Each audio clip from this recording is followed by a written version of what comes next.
YG와 JYP의 책걸상.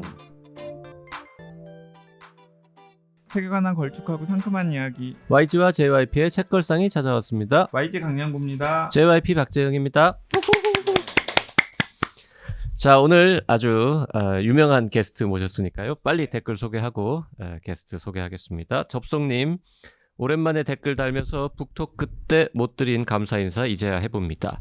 편협한 독서를 해왔는데 책걸상과 함께하며 즐거운 독서 생활을 하고 있는 일산 사는 아이디 접속입니다. 집에 책장을 보면 박평님, 김원비님 아니었으면 절대 읽지 않았을 책들이 많더라고요. 덕분에 다양한 책을 읽게 되었습니다. JYP님, YG님 소개해 주시는 책들 전부 다 따라 읽을 수는 없지만 되도록 따라가려고 하고 있습니다. 어느덧 400쪽 전후의 SF 책을 좋아하게 되었습니다. 네 분 모두 감사드리고 책걸상 관계자분, 후원해 주시는 분들 모두 감사드립니다. 매번 바쁘다는 핑계로 댓글 못 달고 있었는데 오늘은 꼭 댓글 남기고 싶었습니다. 양이원형 당선자분 방송 재미있어서 여러 번 다시 들었습니다. 앞으로 여러 번 또 들을 예정입니다. 양이원형 당선자님 많이 응원하겠습니다. 처음 알게 되었는데 매력적인 분이시네요. 환경운동, 운동권 선배 따라다니다 입문하게 된다고요? 저는 딱 YG 책 읽다가 반에게 입문하게 되었습니다. 이번 회에 알려주신 책들 다들 마음에 들어서 많이 샀습니다. 모두 찬찬히 읽어볼게요. 책걸상 덕분에 늘 좋은 책 읽고 즐거운 독서 생활합니다. 감사하고 사랑합니다. 책걸상. 네, 감사합니다. 예, 맹구님께서도 그 양이원형 당선인 책 읽는 정치인 특집 들으시고 댓글 남겨주셨는데요. 정치인 특집도 색다릅니다. 정치인들 외에도 JYP YG 지인 김호 대표나 책 잘 읽는 변호사 독변 양지훈 변호사, SM 서민 교수도 또 나와서 재미난 입담 들었으면 좋겠습니다. 스펙트럼이 더 깊어져서 더 풍성한 컨텐츠를 기대하며 오늘도 잘 들었습니다. 과거에 했던 책들 읽고 댓글 주신 분들이 있는데요. 마라 땡땡땡땡님, 우리는 마약을 모른다. 사놓은 지는 오래됐는데 못 읽고 있다가 코비드-19 바이러스 덕분에 이제서라도 읽게 되었네요. 마약 자체에 대해 배울 게 있겠구나 싶어 책장을 넘겼는데 마약의 관점에서 본 역사책을 읽은 것 같아 더 흥미로웠습니다. 마약을 궁금해하는 저와 역사책 읽기를 좋아하는 남편이 함께 읽을 수 있는 책이었네요. 에필로그도 좋았습니다. 네, 오우 작가님의 우리는 마약을 모른다. 오우 작가님이 이 우리는 마약을 모른다 내고 책걸상 출연한 다음에 되게 뜨셨잖아요. 아, 여기 출연해서 뜬 겁니까? 뭐 저는 그렇다고 이야기하고 다닙니다. 네. 그 뒤로 과학책 내고 막 그러셔서 되게 여기저기서 많이 찾는 유명 저자가 되셨습니다. 네, 진공상태님께서도 댓글 남기셨는데요. 책이라고는 읽지 않은 친구에게 장유진 작가의 일의 기쁨과 슬픔을 한 권 보내주었더니 올해 들어 처음으로 책 한 권 완독했다고 본인조차 신기하길래 아마 이것도 끝까지 읽을 수 있을 거라고 아무튼 수를 추천해 주었습니다. 아, 조엘 디켈의 신작이 나왔네요. 왜 전자책이 없지? 나와주길. 가재가 노래하는 숲을 읽은 친구가 독후감 메일을 보내주었는데 읽는데 너무 좋았다고 합니다. 요즘 같은 세상에 독후감 메일이라니 모두에게 추천드립니다. 독후감 메일 받으니까 참 좋더라고요. 저도 한번 써봐야겠습니다. 네, 조엘 디케르 신작 그 불어판인가요? 그 원래 원서로 나온 거 네. 얼마 안 됐는데 벌써 나왔어 이러고 찾아봤더니 옛날 책, 우리나라에 번역 안 됐던 첫 번째 소설이 그렇죠. 이제 좀 뒤늦게 나왔더라고요. 신작은 아니고. 요거는 봐야 되나요? 말아야 되나요? 글쎄요. 한번 볼까 지금 고민 중입니다. 네. 미세스 션샤인님, 배우 김태리님 팬인데요. 그분이 책 관련 팟캐를 즐겨 듣는다더라고요. 책걸상도 듣고 계실 것 같은데 섭외력 발휘해 주실 수 없을까요? 정말 혹시 이 방송을 배우 김태리님께서 듣고 계시면 언제든 환영합니다. 언제든 환영합니다. 내일 나오시겠다고 해도 저희가 준비하겠습니다. 책걸상 전혀 무서운 곳 아니니까요. 네, 손 번쩍 들고 나와주시면 좋겠습니다. 혹시 김태리님한테 연락 가능한 분 있으면 대신 좀 연락 좀 해주십시오. 맞다. 그 지난번 오픈 모임 때 그 오신 분 중에서 영화계 관계자 계셨거든요. 네네. 연락 한번 해봅시다. 네, 저희 한번 여기 수소문 해보겠는데 혹시 진짜 배우 김태리님 방송 듣고 계시면 손 딱 들어주시면 저희들이 조치하도록 하겠습니다. 자, 김태리님만큼 대중적으로 막 어마어마하게 널리 알려진 분은 아닙니다만 책 좀 읽는 분한테는 뭐 김태리 배우 못지않게 유명하신 분이 지금 여기 와 계십니다. 많이들 아시지 않을까요? 진짜 아, 이 정말 이름 유명한 석자는 분이죠. 네. 네. 88만 원 세대가 아무래도 제일 유명한 책일 그렇죠. 것 같은데 그 책을 쓰신 경제학자 우석훈 박사님 오셨습니다. 어서 오십시오. 예, 안녕하세요. 아유, 고맙습니다. 근데 이번에 애청자분들에게 고백을 하자면은 보통 우리 방송이 월요일, 수요일 오전 10시에 업데이트 되잖아요. 네. 근데 실제로 책걸상 대부분의 방송이 녹음되는 시간이 오전 10시에서 12시 사이예요. 그렇죠. 네. 네, 그런데 오늘은 1시간 늦춰가지고 약속을 잡았거든요. 이유가 뭡니까? 왜냐하면 제가 소시적인 우석훈 박사님을 좀 알았는데 주로 오전에는 활동을 안 하세요. 오전에는 주무시는군요. 네네. 그렇게 알고 있어서 어차피 10시, 10시 반으로 시간을 잡는다고 하더라도 지각을 하실 가능성이 굉장히 높다라고 생각해서 1시간 늦췄는데 오늘은 웬걸? 11시 이후로 약속 시간을 잡았는데 10시에 나타나신 거예요, 사무실에. 그 시간을 잘못 알고 그러신 거죠? 예, 잘못도 알았고 그다음 원래 뭐 잘못 하는 일이 뭐 많은데 애들 학교 데려다주고 이제 그 길로 바로 왔더니 생활 패턴이 바뀐 걸 내가 몰랐던 거예요. 두 아이의 아빠시다 보니까 네. 과거에 아니 그 정도가 아니고요. 제 큰애 낳고 병원에서 이렇게 뒤에서 있는데 강양국 이제 거기서 만났어요. 그랬더니 거기 애가 이 병원에 있다는 거예요. 거기 오. 태어나서. 아니 그 비슷한 시기에 아이를 낳았다는 거예요? 맞습니다. 네. 그 오. 병원도 같아요. 병원도 갔고 네. 그러니까 거기서 휴게실에서 만났죠. 근데 이제 그런 게 이제 우 박사님이 저보다 이제 10년 정도 위인데 굉장히 첫 아이를 늦게 보신 거죠. 9년 만에 애가 생겼어요. 결혼도 약간 늦게 하셨고. 네. 아무튼 그래서 첫애 날 때 어쨌든 간에 막 조마조마한 심정으로 병원에서도 만났던 인연이 있는데 또 그 사이에 또 시간이 한 10년 정도 흘러가지고 진짜 진정한 이 생활인 애 아빠가 되셨더라고요. 그 우 박사님은 뭐 방송 인터뷰도 꽤 하시고 글도 많이 쓰시고 하는데 이렇게 인터뷰 하는데 뭐 아이 얘기하고 막 애 낳던 순간 얘기하고 이런 적은 거의 없지 않습니까? 아니 그 얘기만 가지고 인터뷰를 많이 했어요. 그래요? 왜냐하면 제가 애 둘 키우면서 이제 사회 활동들을 거의 다 접었거든요. 맞아요. 그래서 그냥 보통은 애들을 희생시키거나 부인한테 넘기는데 안 그런 사람이 별로 없으니까 뭐 그것도 또 한동안 뭐 아무 일도 아닌데 좀 인터뷰 많이 했었어요. 그 원래 이제 경제학을 공부를 하시고 어디 좋은데 외국에서 박사도 하시고 어디셨더라? 프랑스. 네. 그리고는 이제 돌아오신 횟수는 언제입니까? 1996년에 돌아왔으니까 이제 내년이면 박사 25년 차쯤 되죠.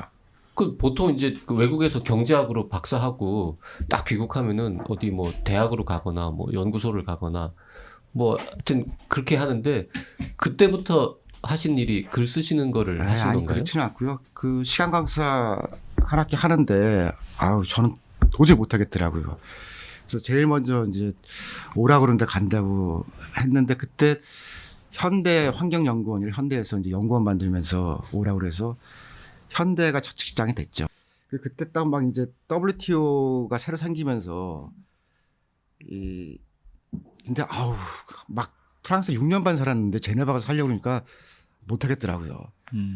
그냥 한국 왔다가 야 내가 싱가포르 대학을 왜 안 갔을까 그러고서 몇 군데 학위 받고 막 왔었거든요. 그냥 한국 가야지 그러고 왔다가 인생 최대 후회를 했죠. 야 이게 오는 게 아니었는데 너무 고생스럽구나 하고. 돌아오시고 나서 얼마 안 있다가 IMF가 터졌겠네요. 아니 현대에서 돈 꽤 잘 벌고 있는 와중에 터져가지고서 저는 IMF 때 상대적으로 좀 편하게 있었죠. 회사에서 그래도 돈 잘 주고 있었고 그리고 이제 정부 기관을 한번 옮겨서 조금 화려하게 살았었죠. 그때 당시에 1997년에 기후 변화 쪽에 관심 있는 분들은 아시겠지만은 교토우정서라는 게 발효가 되었었거든요. 예, 그때 우리나라에서도 아마 국무총리실 산하에 유엔 기후 변화 협약과 관련해서 대응하는 팀이 꾸려졌었는데 그 팀에서 일을 하셨던 거죠. 뭐 많은 조직을 제가 만들었어요. 왜냐하면 그때는 기후 변화 협약 자체를 하는 사람이 거의 없어서. 그렇게 편하게 살았는데 2003년도에 이게 그래도 이렇게 좀 글도 쓰고 그래야 되는데 맨날 장관 이름으로 쓰는 신문에 글 쓰고 총리 글 대신 써주고 여기에 이게 이렇게 사는 거 아닌 것 같다 싶어서 이제 직장을 그만두고 본격적으로 고생 아주 겁나게 했죠. 네. 안정된 직장을 다니다가 책 썼으면 그래도 괜찮았을 텐데 초기에 이제 그 시민단체 활동을 계속했어요. 그래서 결국 벌어놓은 돈을 다 쓰고 나서야 이젠 그만해야겠다. 그 즈음에 저랑 만났어요. 근데 벌어놓은 돈을 다 쓰고 나서 그만해야겠다. 환경 뭐 시민단체 활동 같은 거를 그러면 다시 이제 안정적인 직장을 찾기 마련인데 그럼 그때 책을 쓰시기 시작한 네, 거예요. 글을 쓰기 돈이 시작하셨고. 하나도 없으니까 네. 이제는 이제 미뤄뒀던 책을 써야겠다 그러고서 책을 썼죠. 근데 책을 쓰는 거는 돈 버는 거하고는 사실 별로 연결 안 되는 경우가 태반인데. 제가 작년에 심심해서 이렇게 맞춰보니까 그 이후로 지금까지 생활비하고 인세하고 계산을 해보니까 비슷하더라고요. 지금 자랑하시는 거죠? 아니 생활을 검소하게 한다는 그러니까 얘기니까. 생활비를 얼마를 썼느냐에 따라서 이건 완전 다른 이야기인데. 그런데 아무튼 사모님도 벌고 계시고 제가 알기로는 사모님도 벌고 아니 근데 계시고. 우리 집 생활비랑은 대충 그렇게 해서 거의 딱 맞아요. 아 그래요? 어쨌든 검소하게 생활하신다고는 하지만 아이 둘 키우면서 4인 가족이 생활하는데 필요한 기본 비용은 네, 그 정도 책을 책을 인쇄로 팔아서. 나온다. 뭐 그 정도만 돼도 한국에서는 굉장히 드문 일이죠. 그리고 프라이드가 대단하시더라고요. 그 오늘 다루는 책도 딱 그 페이스북에 올린 걸 보니까 이거 내 책 같은 경우는 책 내자마자 바로 2세는 찍는데 이건 시간이 며칠 더 걸리네. 이런. 보통 2쇄를 찍는데 한 일주일 걸리는데 이번 책은 한 2주일 걸렸다고 들었습니다. 아니 2주는 걸리는데 네. 요거는 3주 걸렸습니까? 3주 걸렸어요. 예. 부럽네요. 네. 그 중에서도 제일 많이 팔린 책이 뭐냐고 여쭤봐도 될까요? 88만 원 세트가 그래도 제일 많이 팔렸는데 아직도? 그거는 중간에 제가 이제 절판하면서 그 뒤로는 인사를 안 받았거든요. 근데 지금도 책은 나오고 있긴 한데. 그 출판사가 망하기 직전이라 가지고서 네. 그 저한테는 인사 안 주고 그냥 팔아서 이렇게 그 레디앙에서 지금도 계속 네, 나가고 네, 있죠. 예. 레디앙이라고 하는 출판사에서 팔지도 책을 말라고 냈었거든요. 하기에는 안 그러면 그 회사 망하게 생겼으니까 그냥 못 본 척 하고 있어요. 그 88만 원 세대는 제가 첫 번째 독자예요.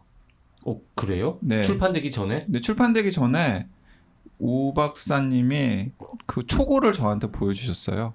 아니 왜? 코멘트를 해달라고. 강양구가 뭐라고? 제 주변에 이렇게 머리 잘 도는 사람들 중에서 친한 사람들한테 돌리거든요. 그 리스트 중에 한 분이었죠. 네. 근데 그때 그 책 초고를 딱 보고 이건 안 되겠다 뭐 이런 얘기 혹시 안 했습니까? 그럴 사람한테도 주는데 네. 그 강양구 기자는 그렇지는 않았고요. 잘 될 거라고 네. 예언했나요? 네, 그리고 저는 그 88만 원 세대라고 하는 제목도 되게 좋다라는 이야기도 했었던 것 같습니다. 약간 갈등하셨었거든요. 갈등했죠. 예, 제목을 어떻게 정해야 할지. 그 책이 나온 지도 벌써 꽤 오래됐습니다. 한 10몇 년 됐죠? 10년은 넘었죠. 그게 12년 정도 됐죠. 2007, 8년에 나왔던 책이니까. 네, 2007년. 네. 그 다음에 이제 불황 10년이 10만 부는 못 갔는데 그것도 꽤 팔렸고 소설책 모피아가 아마 그 다음에 이 정도 될 거예요. 생각해 보니까 88만 원 세대 내실 때쯤이 신혼 때 아니었어요? 신혼은 아니고요. 네. 신혼은 2003년이고 그 한 5년쯤 지난 후에 내가 왜 신혼이라고 기억을 하냐면은 88만 원 세대가 나온 다음에 그 88만 원 세대에 같이 책 쓰는데 참여했던 박건일 씨랑 저랑 셋이서 광화문의 어딘가에서 술을 한 잔 기울였는데 계속 초조하게 시계를 보시는 거예요. 집에 가야 돼서. 집에 가야 된다고 통금 시간. 그때는 또 그 건강이 워낙 안 좋았어요. 그래서 특히 또 너무 몸을 혹사시키고 그래서 그 시기에는 진짜 뭐 다 그 내 주변 사람들은 다 쟤는 저러다 2, 3년 있다 죽는구나 그러고서 좋은 사람은 왜 먼저 죽느냐 그러면 술을 또 되게 먹이더라고요. 먹을 수 있을 때 빨리 먹으라면서 술 좀 그만 먹고 들어가는 사람은 한 사람도 못 봤어요. 그때 그 이제 집에 계신 그 사모님께서 굉장히 세게 이제 관리를 하신 거죠. 지금도 그래요. 네. 그럼 요즘은 술 좀 적게 드시나요? 빈도가 확 줄었죠.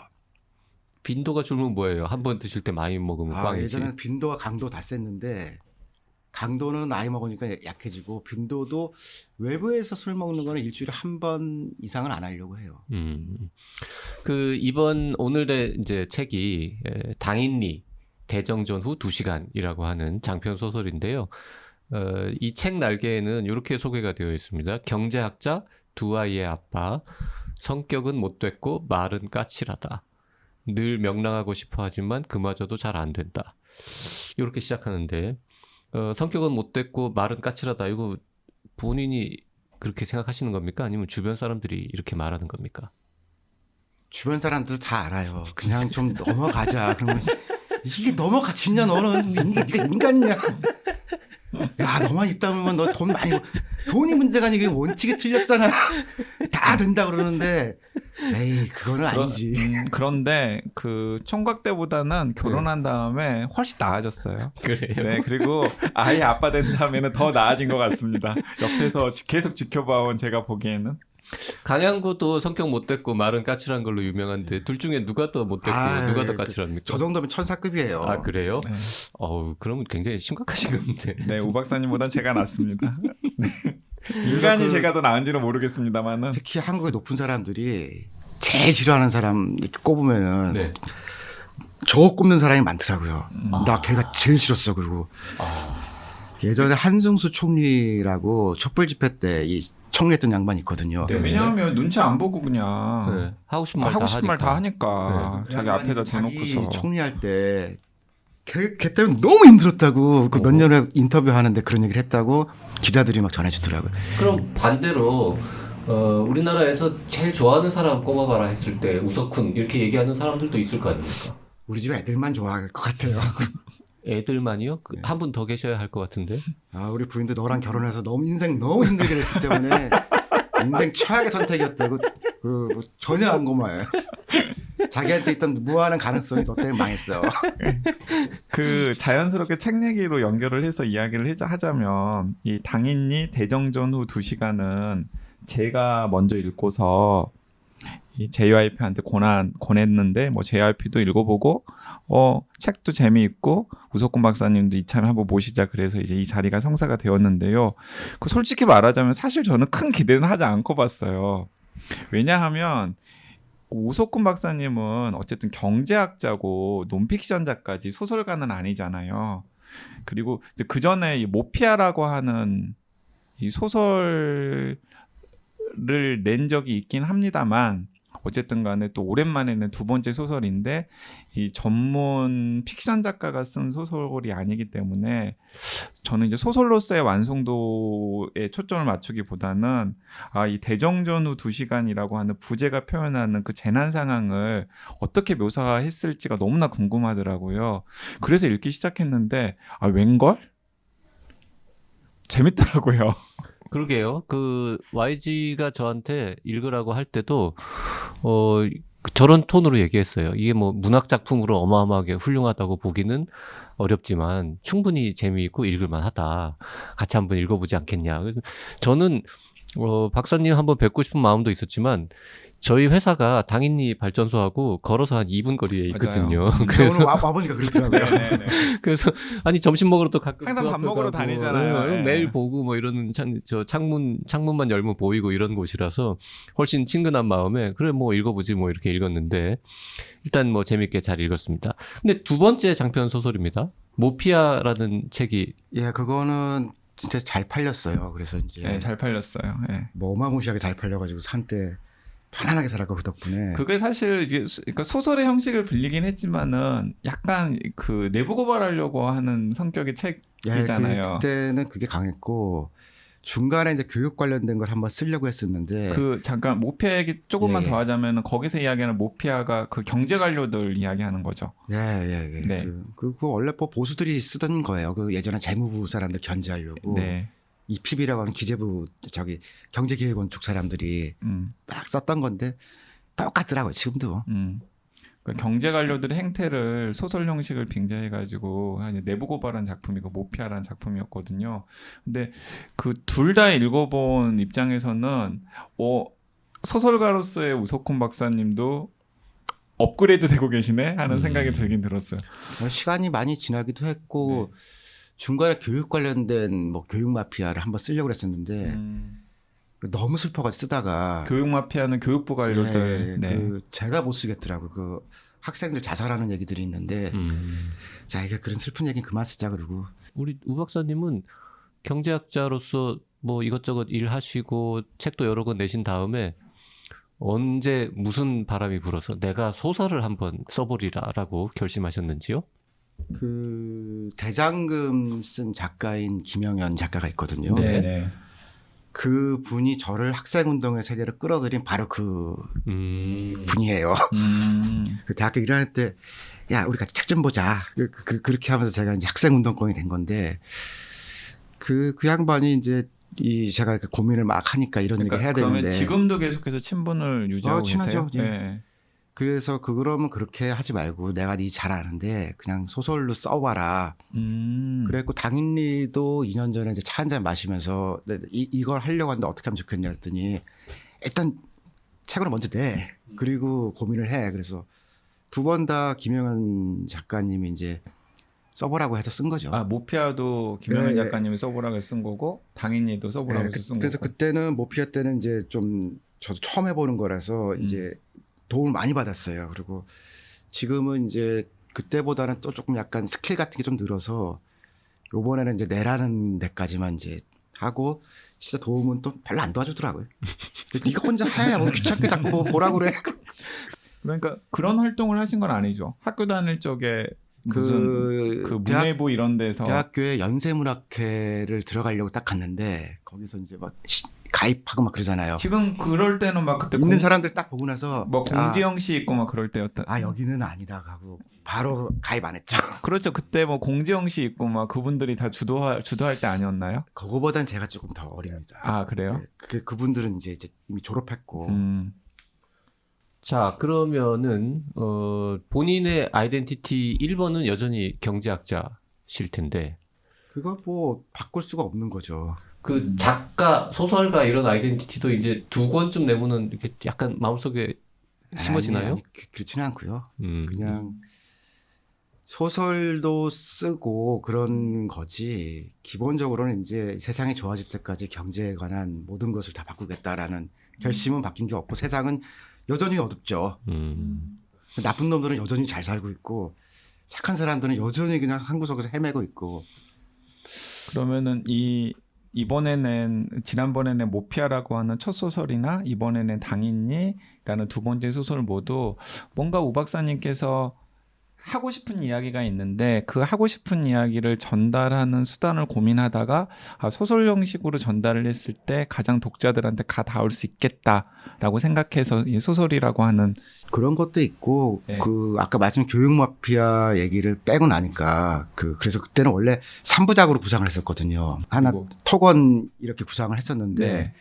중간에 하나가 이제 추진이 안 된 거예요. 이제 경제 마피아 하나, 그 토건 마피아 하나, 교육 마피아 하나 네. 이렇게 해서 마피아 3부작을 쓰려고 하셨군요. 예, 원래 그랬는데 그게 뭐 여러 가지 이유로 이제 계속 진행시키기가 어려워서 세워뒀다가 안타까운 것에 관한 거, 그다음에 우리가 가진 위기 중에서 개연성이 제일 높은 거를 딱 골라보니까 아까 팬데믹이었죠. 팬데믹하고 블랙아웃 두 가지더라고요. 그래서 팬데믹은 경제학체로 가고 그다음에 블랙아웃은 소설로 가자. 그렇게 2년 전에 결정을 어느 정도는 이제 꾸렸는데 2년 전에도 팬데믹 관련 책을 준비를 하셨다는 거는 88만 원씩 내고 그다음에 장기 계획 세울 때 그때 맨 앞에 있던 책 중에 하나가 그게 팬데믹의 경제학이었었거든요. 근데 그때는 분자생물학이 너무 어렵더라고요. 그리고 그때 또 이게 번역된 책이 별로 없어서 영어로 뭐 종명 막 아우 이거 내 실력을 못 보겠다 그래서. 근데 이게 어렵죠. 거짓말이 아닌 게 그때 제가 기억이 나요. 그 88만 원 세대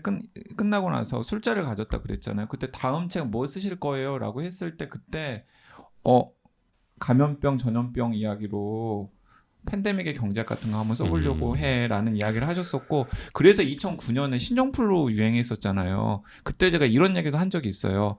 그 책 빨리 썼으면 이 국면에 좀 많이 팔렸을 텐데 주목받았을 텐데 아깝다 이런 얘기도 한 적이 있습니다. 경제학 관련해서 시리즈로 막 한 10몇 권 쓰시려고 거창한 계획 세우셨던 거 그거 말씀하시는 거죠? 처음에는 4권을 한 시리즈로 했고 그 중간에 이제 이 생태경 다루기 전에 좀 쉬어가면서 바이러스 얘기 한번 하려고 마음을 먹었었는데 몸도 안 좋고 공부도 어렵고 돈도 잘 벌리고 그래서 돈도 잘 벌리고. 그때 돈 너무 많이 벌려가지고 그때 막 지금 돈이 없고 그랬으면은 또 막, 아니야 나는 써야 돼 막 그랬을 텐데 돈이 너무 많이 벌려서 막 주체를 못했어요 그때는. 그때 집 사셨어요. 네네네. 아니 검소하게 사셨다더니 갑자기 이제 와서. 그러니까 그런 시절이 있어. 돈이 너무 잘 벌리더라고요. 네. 아니 뭐 돈이 잘 벌리기도 하다가 또 안 벌리기도 하다가 뭐 그래야죠. 그래서 이게 팬데믹이 올해로 넘어오게 된 거고 그러니까 당인리랑 두 가지를 놓고 비교를 하다가 당인리 쪽이 더 큰 위험이라는 생각을 했어요. 이제 한국만 놓고 보면. 예예예. 네. 그래서 뭐 이렇게 하다 보니까 근데 팬데믹도 원래 작년에 했으면 좋았을 거라고 얘기하는 사람들이 있는데 그렇지는 않아요. 이제 사태 보면서 쓰면 훨씬 낫거든요. 그렇죠. 아무래도. 예상해서 먼저 쓰면 그건 너무 장사꾼 같은 생각이고 정확하게 쓰는 게 더 중요하죠. 그거보다는. 그러면 팬데믹 경제학 이런 거 지금 이제 앞으로 쓰실 건가요 혹시? 지금 막 쓰라고 사방에서 난리를 치는데 지금 아는 것만 갖고도 한 달 쓸 수는 있거든요. 네. 근데 올해 12월 달에 이제 그때 상황을 딱 보고서 그때 쓰기 시작하려고 그래요. 근데 책을 정말 빨리 쓰세요. 88만 원 세대를 우석권 박사님이 제 기억으로는 2달이 안 걸렸어요. 네, 한 달 반 걸렸죠 그때. 초고를 쓰는데. 네, 근데 그때는 애가 없어서 그랬고요. 지금은 애들하고 하면 택도 없어요. 서너 달은 잡아야 돼요 이제. 서너 달은 잡아야 돼라는 말을 듣고 굉장히 많은 사람들이 좌절할 것 같은데. 근데 이런 건 있어요. 그러니까 제가 쓴다고 마음을 먹을 때는 마지막 페이지가 형성이 되고 클라이맥스는 뭘 써야겠고 인트로는 그러니까 이게 잡혔을 때 쓰기 시작해요. 그러니까 이제 쓰기 시작할 때는 그러니까 중간에 몇 부분은 이제 사실 고민을 해야 되는데 그거는 이제 하면서 풀기로 하고 대부분 잡혔을 때가 이제 쓰니까 그 잡히기 전에는 쓰지 못하죠. 그 당연히는 쓰는데 얼마나 걸리셨어요? 이거는 오래 걸렸어요. 이거는 진짜 앉아 쓰는 것부터 그러니까 설계한 시간 이런 거 다 빼고 순수 시간도 1년 걸렸어요. 중간에 그러니까 공을 꽤 많이 들인 책이구나. 그러니까 이 대수술을 여러 번 해가지고서 거의 새로 쓰다시피 이제 다 갈아엎고 또 이건 오래 걸렸어요. 그 우석권 박사님 아는 지인들 사이에서는 이런 식으로 농담 많이 해요. 그 우석권 박사가 게으르기 망정이지 부지런하기까지 했으면 어쩔 뻔했냐고. 아니 게으른 분이 책을 그렇게 많이 썼다고요? 나는 죽어야겠는데. 근데 제가 이제 보니까 책 쓰는 시간을 하루에 한 2시간 정도를 써요. 2시간밖에 안 쓴다고요? 아니 근데 제가 보니까 예전에 공지영 작가님이 한 해에 100만 부로 2권 판 적이 있었거든요. 그 애 키우면서 그때 맞네 하루 2시간 정도 쓰는데 그 정도면은 뭐 웬만큼 된다. 해보니까 그러니까 뭐 매일 하는 걸 기준으로 2시간 정도를 이렇게 꾸준히 낼 수 있으면은 뭐 큰 문제는 없어요. 많은 분들을 계속 불쾌하게 만드는 멘트를 지금 하고 계신데 2시간씩 집중된 2시간을 내가 보면은 그렇게 내는 사람이 별로 없어요. 2시간씩 매일 시간 내가지고 책상 정리하고 2-3달이면 책을 한 권 낸다는 거는 아니 책상 정리하고 그런 데 시간을 많이 쓰더라고요. 작업실 이렇게 정돈하고 그렇긴 그다음에 하죠. 네. 유튜브 또 한 30분 보고 어저께 했던 야구 체크 한번 하고 8시간 앉아 있는데 같이 보니까 야, 너 이럴 거면 집에서 그냥 놀아라. 너 뭐 하냐? 그 야구는 어디 팬이세요? 아, 그거 안 됩니다. 저는 잘 못하는 팀 팬이라서 이 잘하는 편 하고 싶은데 여기 앞에 저 두산 팬 한 명 있어요. 아, 우리 집에 저 두산 팬 많아요. 그래서 저는 제가 유일하게 이 힘을 쓰는 거는 못하는 야구 좀 보자. 근데 이게 뭐 잘 안 돼요. 어디 팬이세요? 아, 그 LG인데 겁나 못해. 왠지 LG 같더라. 아니 그 경제학자로서 맨날 이렇게 소수나 이렇게 좀 마이너리티에 대해서 관심 가져서 되게 안 유명한 마이너 팀인가 했더니 LG는 그래도 성적이 나쁠 뿐 메이저 팀 아닙니까 그래도? 덤만 메이저고요. 하는 짓은 저 비주류예요. 그 당인리는 이제 부재인 대정전 후 2시간에서 이제 알 수 있듯이 우리나라에 대정전이 일어났다라는 상황을 가정하고 쓴 일종의 가상 논픽션이라고 가상 픽션이라고 할 수 있겠는데요. 근데 제가 재밌었던 게 뭐냐면 저는 우 박사님의 개인사를 좀 아니까 이 소설의 주인공이 그 한전의 자회사인 중부발전에서 근무하는 이현주 대리거든요. 네. 근데 이현주 대리의 역할 모델이 아무리 생각해도 우 박사님 사모님 같은 거예요. 그렇습니까? 모티프는 그렇게 온 게 맞고요. 여기 있는 굉장히 많은 사람들이 제 주변에 아는 사람이거나 주변에 제가 싫어했던 사람이거나 근데 이게 그래서 개인적으로는 제 청춘과 이별 같은 그런 그래서 제가 일하면서 알았던 사람들을 다 총출동시키고 그리고 심지어 죽였죠. 네, 한번 죽기도 하고. 자, 당인리 대정전 후 2시간 이 책에 관한 구체적인 얘기는 다음 시간에 이어가도록 하고요. 네, 아마 그 우석훈 박사님 책으로만 접하시고 아마 이제 개인적으로 좀 친근하게 접하실 기회가 없었던 분들에게는 우 박사님의 캐릭터가 어떻고 또 어떤 마음가짐으로 살아가는지. 캐릭터 지랄 맞죠? 이번 시간에는 하여튼 우 박사님 개인사에 대한 얘기만 주로 했는데요. 다음 시간에는 당인리 책 이야기 많이 하고 다른 책 얘기도 시간 되면 좀 더 해보도록 하겠습니다. 오늘은 여기까지 하죠. 네, 다음 시간에 뵙겠습니다. 감사합니다.